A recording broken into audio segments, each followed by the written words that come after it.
للحرف ميزان فلا تك طاغيا فيه ولا تك مخسر الميزان. الآن مسألة أخرى في غاية الأهمية أيضا، ويكثر السؤال عنها، أو يدور هذا السؤال في الذهن: ما الفرق بين تلاوة وقراءة القرآن الكريم وغيره من النصوص العربية؟ مثلا لو شخص قال: أنا سأطبق قواعد التجويد في التلاوة على نص من النصوص الأخرى، أيا كان هذا النص، حديث شريف، مقولة، حكمة، أيا كان، فهل هناك فرق بين تلاوة القرآن؟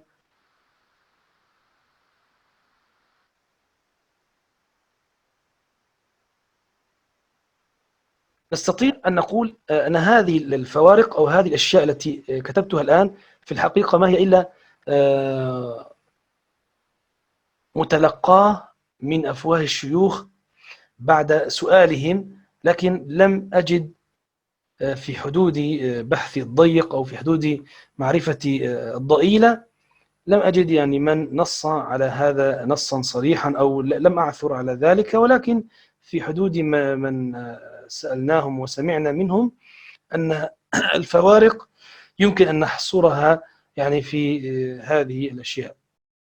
بمعنى إذا قرأت نصا من نصوص اللغة العربية فعلي أن أراعي فيه أحكام التجويد، بمعنى أخرج الحرف من مخرجه، متصفا بصفاته، بفصاحة، بسلاسة، بأزمنة الحروف، بكل الأحكام التي ذكرت في قواعد التجويد، إلا أشياء هناك فارق بين تلاوتها في القرآن الكريم وبين تلاوتها أو الاتيان بها في غير القرآن الكريم. أول هذه الأشياء المدود.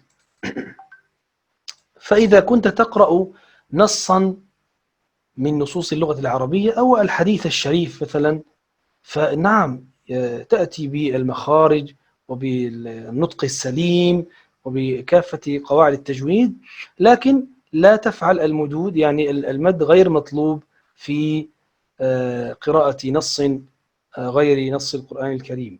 فلا نفعل المدود الطويلة، أقصد بها المدود الطويلة غير المد الطبيعي، مثلا الأربع أو الخمس أو الست حركات، لا نأتي بها. الأمر الثاني الغنة أيضا. الغنة كما تعلمون هي فيها تراخي، فيها طول في قواعد التجويد بمقدار حركتين كما ذكر بعض العلماء، ولكن هذا المقدار غير مطلوب الاتيان به في قراءة نص آخر غير القرآن الكريم. فلا نأتي بالغنة، مثلا نقرأ إن هكذا بشكل طبيعي يعني مع الشدة، لكن لا نطول كما نطول في قراءة القرآن الكريم. الأمر الثالث السكتات، كذلك غير موجودة. السكت غير موجود في قراءة نص من النصوص العربية غير القرآن الكريم، لا يوجد السكت، فلا نسكت في مواضع هكذا دون أخذ النفس، وإنما نقف في الموضع المناسب. الأمر الرابع التنغيم أو الهيئة الأدائية للتلاوة، الهيئة الصوتية الأدائية للتلاوة تختلف في القرآن الكريم عن غيره. فكما تعلمون في القرآن الكريم شيء من التنغيم الخاص أو الترنم الخاص أو التلاوة بأسلوب خاص يساعد على التدبر والخشوع وما إلى ذلك، ولكن في قراءة نص عربي ليس هناك هذا الترنم الخاص بالأسلوب الأدائي لتلاوة القرآن الكريم. طبعا الشيء الأخير الذي هو يعني مسلم فيه التأدب ومراعاة الآداب في القرآن الكريم. نراعي آدابا كثيرة لقدسية القرآن الكريم وعظمته ومكانته الرفيعة. هناك آداب كثيرة ينبغي أن نراعيها عند تلاوة القرآن الكريم، ممكن يعني أن لا تكون في قراءة غير القرآن الكريم. ولأهمية هذه النقطة أود أن أستفيض قليلا في ذكر بعض الآداب التي إن شاء الله لا تخفى على أمثالكم إن شاء الله نراعيها عند تلاوة القرآن الكريم. فالآداب نوعان، الآداب مع تلاوة القرآن الكريم نوعان: آداب باطنة وآداب ظاهرة. أولا الآداب الباطنة التي ينبغي مراعاتها عند تلاوة القرآن الكريم: أولا الإخلاص لله تعالى واستحضار النية الصافية، لأن القرآن الكريم كتاب مقدس، كتاب عظيم، فقراءته عبادة، والعبادة أيضا كلها مبنية ومراعا فيها الإخلاص: وما أمروا إلا ليعبدوا الله مخلصين له الدين حنفاء ويقيموا الصلاة ويؤتوا الزكاة وذلك دين القيمة. فإذا إن شاء الله دائما أمام غيره يراعي أن تكون التلاوة خالصة لوجه الله سبحانه وتعالى. ثانيا تعظيم كلام الله سبحانه وتعالى، بمعنى التالي: الذي يقرأ القرآن الكريم لا بد أن يستحضر وأن يستصحب في ذهنه وفي قلبه أن هذا الكلام وهذا القرآن الذي يقرأه نطق به وتلاه النبي صلى الله عليه وسلم أخذا عن جبريل، ثم علمه للصحابة، تلاه الصحابة الكرام وعظموه وخشع قلبهم ولانت أجسامهم له. فينبغي إن شاء الله أن نستشعر هذا حتى بإذن الله يعني نعطي القرآن الكريم مكانته الصحيحة. الشيء الثالث حضور القلب.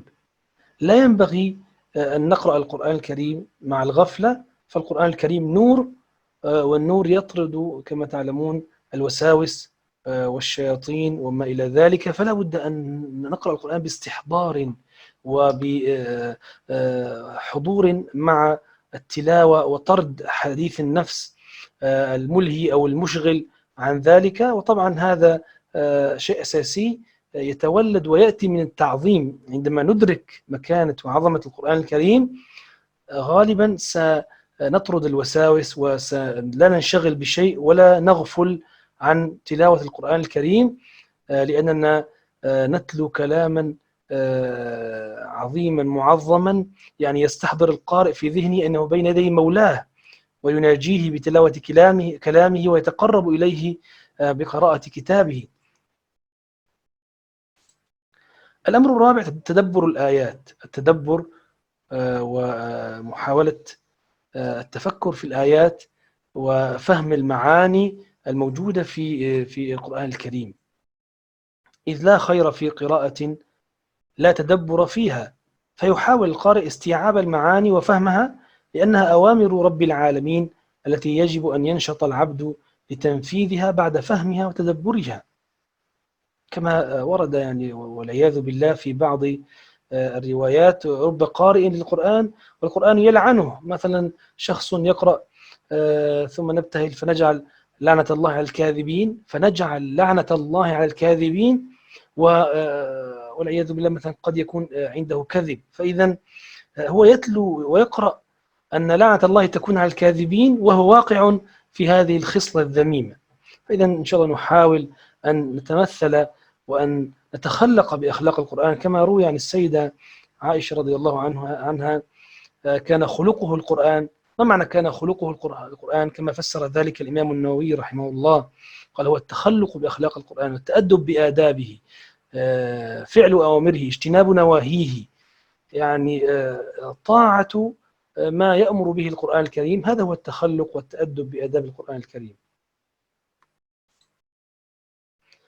الأدب الخامس التفاعل مع الآيات، التفاعل والاندماج الكامل مع الآيات بما يليق بها. مثلا عندما يمر على أسماء الله سبحانه وتعالى وصفاته العليا يتأمل ويستشعر العظمة الإلهية، وعندما يمر على قصص الأنبياء يتفكر كيف كذب هؤلاء رسلهم وكيف آذوهم ولماذا أغلقت قلوبهم، لماذا عميت أبصارهم عن اتباع الحق، حتى يستشعر أيضا نعمة الله عليه بأن هداه، وهذه أكبر نعمة يعني أنعم الله بها علينا. نسأل الله الثبات والنبات، نسأل الله تعالى أن يثبتنا دائما. وكيف كان عاقبة المتقين، وكيف كانت عاقبة المكذبين، وكيف أهلك الله الطغاة الجبابرة مع قوة أجسامهم وعظمة بيوتهم وما إلى ذلك. يعني فالتكذيب والعصيان هو سبب من أسباب الهلاك في الدنيوي والعذاب الأخروي، نسأل الله السلامة. أما بالنسبة للآداب الظاهرة، الآداب الظاهرية التي ينبغي إن شاء الله أيضا أن نحافظ عليها وأن نهتم بها، أولا أن يكون على طهارة كاملة في البدن والثوب والمكان. عندما نقرأ القرآن الكريم لا بد أن نكون على طهارة تامة كاملة ظاهرية ومعنوية في البدن والثوب والمكان.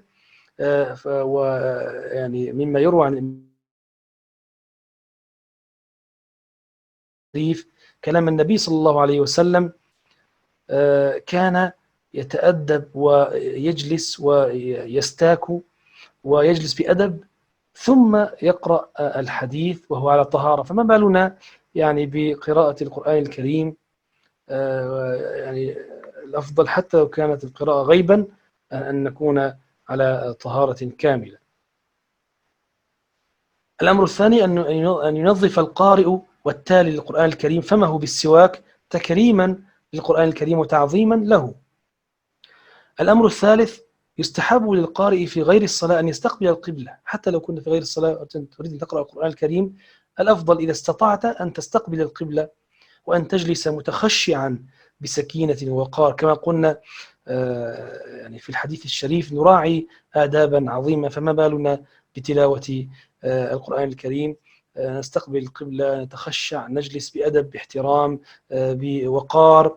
ولكن طبعا يعني لا بأس يعني من قراءة القرآن الكريم في حال الضجاع أو في حال غير حال الجلوس، ولكن نحن نتكلم عن إذا أمكن ذلك وإذا استطاع القارئ أن يفعل ذلك، لأن الله سبحانه وتعالى يقول الذين يذكرون الله قياما وقعودا وعلى جنوبهم، فيمكن للقارئ أن يقرأ على الهيئة التي يستطيع القراءة بها، ولكن الأفضل إذا استطاع وإذا أمكن أن يجلس وأن يستقبل القبلة وأن يعني يجلس جلسة خشوع وأدب وفيها سكينة ووقار. ثم الاستعاذة والبسملة في مواضعهما. طبعا معروف موضع الاستعاذة متى وموضع البسملة متى، في أوائل السور أو في خلال أجزاء وما إلى ذلك، يعني هذا معروف في التجويد. فالاستعاذة والبسملة أيضا من الآداب الظاهرة لتلاوة القرآن الكريم. الأدب الخامس أن يردد ما يشاء من الآيات بقصد التأمل في معناها، أن يردد ويكرر ما يشاء من الآيات بقصد التأمل والتعمق في فهم معناها. فعن أبي الدرداء رضي الله عنه قال: قام النبي صلى الله عليه وسلم بآية رددها حتى أصبح. النبي صلى الله عليه وسلم يردد آية حتى أصبح، وهي: إن تعذبهم فإنهم عبادك وإن تغفر لهم فإنك أنت العزيز الحكيم. وعن عباد بن حمزة قال: دخلت على أسماء رضي الله عنها وهي تقرأ: فمن الله علينا ووقانا عذاب السموم. فمن الله علينا من نعم الله علينا ومنه وكرمه ووقانا عذاب السموم، نسأل الله السلامة. قال: فوقفت عندها فجعلت تعيدها وتدعو، تعيد هذه الآية وتدعو الله السلامة من العذاب، فطال علي ذلك.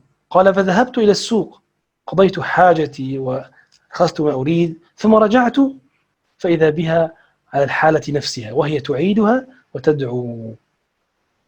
يعني هذه يعني لمحة وصورة مبسطة عن حال تلاوة القرآن الكريم الذي كان عليه الصحابة الكرام رضي الله عنهم أجمعين، كيف أنه كانوا يتخشعون ويعني يعيدون ويكررون الآية مع الدعاء للسلامة من عذاب الله سبحانه وتعالى. الأمر السادس أو الأدب السادس: البكاء عند القراءة. البكاء من خشية الله طبعا هو معروف أيضا في حديث السبعة الذين يظلهم الله في ظله يوم لا ظل إلا ظله، ومنهم رجل ذكر الله خاليا ففاضت عيناه. ذكر الله، ذكر الله سبحانه وتعالى بأي ذكر من الأذكار، فما بالنا إذا كان هذا الذكر هو القرآن الكريم. إذا كان الشخص يقرأ القرآن الكريم ثم فاضت عيناه خشية وبكاء واحتراما وأسفا على ما قدم، ففعلا هنيئا له بهذه الدموع التي يذرفها في هذه الحالة. وما أجمل ما قال الإمام الشاطبي رحمه الله عندما تكلم عن ذكر الله عز وجل وقراءة القرآن الكريم، قال: ومن شغل القرآن عنه لسانه ينال خير أجر الذاكرين مكملا. الله الله. بمعنى أن الذي يشغل لسانه بالقرآن الكريم، تلاوة القرآن الكريم، وأجر ذكر الله عز وجل، لأن تلاوة القرآن الكريم من ذكر الله عز وجل، بل هي أعظم ما يذكر به الله سبحانه وتعالى، يعني ويكون مشمولا بقوله سبحانه: يا أيها الذين آمنوا اذكروا الله ذكرا كثيرا ومن شغل القرآن عنه لسانه ينال خير أجر الذاكرين مكملا. في الصحيحين عن عبد الله بن مسعود رضي الله عنه قال للنبي صلى الله عليه وسلم: اقرأ علي. النبي صلى الله عليه وسلم يطلب من ابن مسعود أن يقرأ عليه. قلت: يا رسول الله، أقرأ عليك وعليك أنزل؟ يعني هل أقرأ القرآن عليك وأنت الذي أنزل عليك القرآن الكريم؟ قال: نعم. في بعض الروايات: فإني أحب أن أسمعه من غيري. قال: فقرأت سورة النساء حتى أتيت إلى هذه الآية: فكيف إذا جئنا من كل أمة بشهيد وجئنا بك على هؤلاء شهيدا. فلما سمع النبي صلى الله عليه وسلم هذه الآية قال: حسبك الآن، حسبك يا ابن مسعود، يكفي. فالتفت إليه، يقول ابن مسعود رضي الله عنه: فإذا عيناه تذرفان، بمعنى يبكي النبي صلى الله عليه وسلم بأبي هو وأمي عليه الصلاة والسلام، خشوعا واستحضارا لمعنى هذه الآية. فحالنا نحن أولى و يعني حق بأن نذرف الدموع عند تلاوة القرآن الكريم في الوقت إن شاء الله الذي يكون فيه يعني خالينا، أو يعني في المكان المناسب. الأدب السابع: يستحب إذا مر بآية فيها وعد، فيها رحمة، أن نسأل الله عز وجل من فضله وكرمه أن ينيله وأن يعطيه ويثيبه الثواب العظيم وأن يدخله الجنان. أما إذا مر بآية فيها وعيد، فيها عذاب، فيها انتقام، يسأل الله عز وجل السلامة وأن يعيذه وأن يجيره من هذا العذاب الدنيوي والأخروي.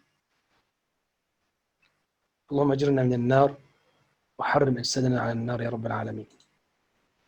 الأدب الثامن من الآداب عند تلاوة القرآن الكريم هو تحسين الصوت بالقرآن الكريم. تحسين الصوت أمر مطلوب، أمر مستحب.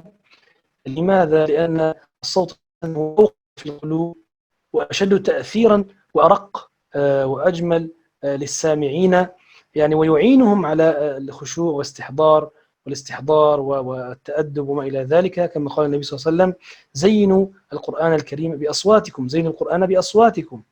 وفي الصحيحين من حديث أبي هريرة رضي الله عنه أن النبي صلى الله عليه وسلم قال: ما أذن الله لشيء، ما أذن لنبي حسن الصوت يتغنى بالقرآن يجهر به. ولما أخبر النبي صلى الله عليه وسلم أبا موسى الأشعري رضي الله عنه أنه استمع له وهو يقرأ، يعني النبي صلى الله عليه وسلم كان يستمع لأبي موسى الأشعري وهو يقرأ، وأبو موسى الأشعري رضي الله عنه لم يكن قد علم بذلك، فأخبره النبي صلى الله عليه وسلم فقال له أبو موسى: أما لو أني علمت بمكانك لحبرته لك تحبيرا، لحبرته إلى لأتقنته وجهزته أكثر وحاولت أن أزينه أكثر وأن أحسنه أكثر حتى ينال إعجابك وحتى إن شاء الله يعني يكون محسنا بأفضل صورة. إذن تحسين الصوت مطلوب، تجميل الصوت مطلوب في تلاوة القرآن الكريم، ولكن بضابط مهم. هذا الضابط أشرنا إليه سابقا ويمكن نذكر به. لا بد أن يكون تحسين الصوت بحسب الطبيعة، بحسب الجبلة التي جُبِل عليها الإنسان، كما يستطيع بلا تكلُّف وبلا تعسُّف وبلا اتباع للأنغام الموسيقية التي تُعرف الآن بالمقامات، بل هو يحسِّن صوته دون أن يراعي ذلك. طبعًا هنا أريد أن أفيد فائدة يعني أو أعطي يعني شيء. من عنده علم بالمقامات وبالنغمات الصوتية يعرف أن الصوت أيًا كان، إذا قلت أي صوت من الأصوات ولو أنت لا تعرف المقامات هو له وزن وله شيء في المقامات، فبالتالي أداؤك للقرآن الكريم بصوت جميل هو له مقامات، ولكن لا ينبغي أن تراعي هذه المقامات وأن تتبعها أو تتبع قوانينها وأن يعني تهتم بها على حساب وعلى بالعكس هي فقط تكون تابعة للتجويد، تابعة للتفسير، للمعنى، لعلامات الوقف والابتداء، لكل ما يطلب في التجويد. قال القرطبي رحمه الله: قال علماؤنا إن قراءة القرآن بلغتنا متواترة عن كافة المشايخ جيلا فجيلا إلى العصر الكريم إلى رسول الله صلى الله عليه وسلم، وليس فيها تلحين ولا تطريب. ثم إن في الترجيع والتطريب همز ما ليس بمهموز، همز ما ليس بمهموز، ومد ما ليس بممدود. الترجيع والتطريب يعني هو ترجيف التلاوة ومراعاة النغم أكثر من أحكام التجويد، كما أشار أنه همز ما ليس بمهموز أو مد ما ليس بممدود، فترجع الألف الواحدة ألفات والواو الواحدة واوات، فيؤدي ذلك إلى زيادة في القرآن الكريم، وذلك ممنوع قطعا. الذي فيه ترجيع يؤدي إلى زيادة حرف أو نقصان حرف أو إخلال بالتجويد، فهذا طبعا ممنوع قطعا ولا يمكن. وهناك قول جميل أيضا للشيخ حسنين مخلوف مفتي الديار المصرية سابقا رحمه الله، قال في كتابه القرآن الكريم آداب تلاوته وسماعه: وتحسين الصوت بالقراءة إنما يستحب ويمدح إذا كان في نطاق الحدود المرسومة في علم التجويد كما قدمنا. أما إذا خرج التحسين بالتلاوة عن الحد المقرر إلى حد التمطيط والغناء الموسيقي فهو مذموم محرم شرعا يأثم فاعله ويعزر. فهذا قول الشيخ حسنين مخلوف رحمه الله، يعني يشدد كثيرا على من يخرج عن الحد المسموح إلى حد التمطيط والغناء كأنه غناء موسيقي، يعني فقط الغاية منه الهدف التطريب، لا مراعاة للمعنى، لا مراعاة للأحكام، لا مراعاة لشيء إلا للغناء والتطريب. ومن علامات هذا أنه مثلا يمرون أثناء التلاوة على آيات من العذاب الشديد وفيها وعيد شديد وعذاب يعني شديد، تجد أن القراء مستمتعون بهذه القراءة. فنسأل الله تعالى السلامة، وإن شاء الله أن نكون تالين للقرآن الكريم التلاوة الصحيحة ضمن الآداب المطلوبة. وصلى الله على سيدنا محمد وعلى آله وصحبه وسلم. يمكننا أن نختم لقاءنا بقراءة ما تيسر من القرآن الكريم. أعوذ بالله من الشيطان الرجيم. بسم الله الرحمن الرحيم. ولن ترضى عنك اليهود ولا النصارى حتى تتبع ملتهم. قل إن هدى الله هو الهدى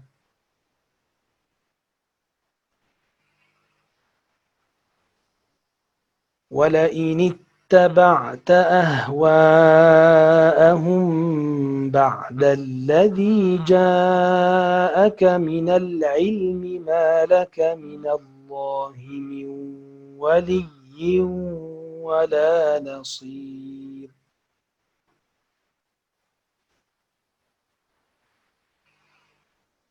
الذين آتيناهم الكتاب يتلونه حق تلاوته أولئك يؤمنون به ومن يكفر به فأولئك هم الخاسرون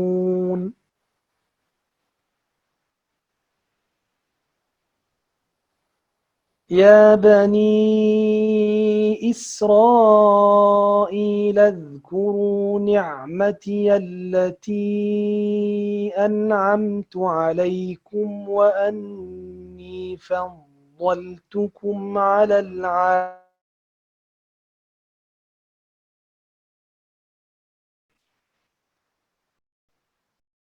واتقوا يوما لا تجزي نفس عن نفس شيئا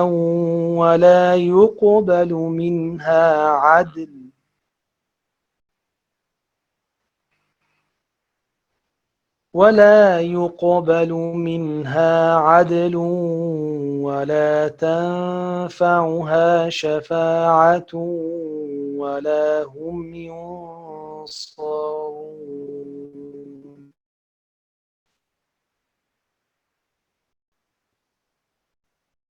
وإذ ابتلى إبراهيم ربه بكلمات فأتمهن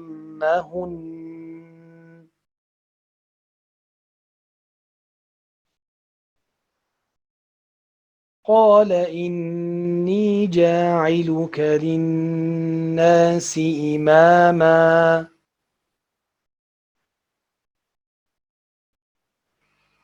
قال ومن ذريتي قال لا ينال عهد الظالمين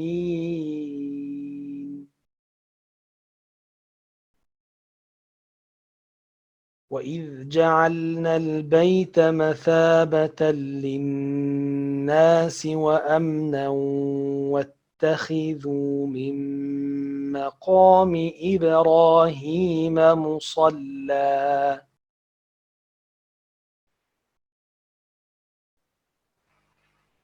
وعهدنا إلى إبراهيم وإسماعيل أن طهرا بيتي للطائفين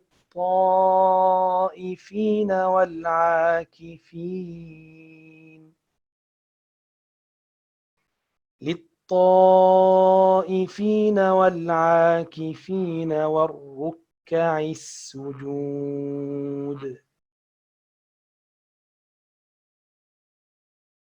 وإذ قال إبراهيم رب اجعل هذا بلدا آمنا وارزق أهله من الثمرات من آمن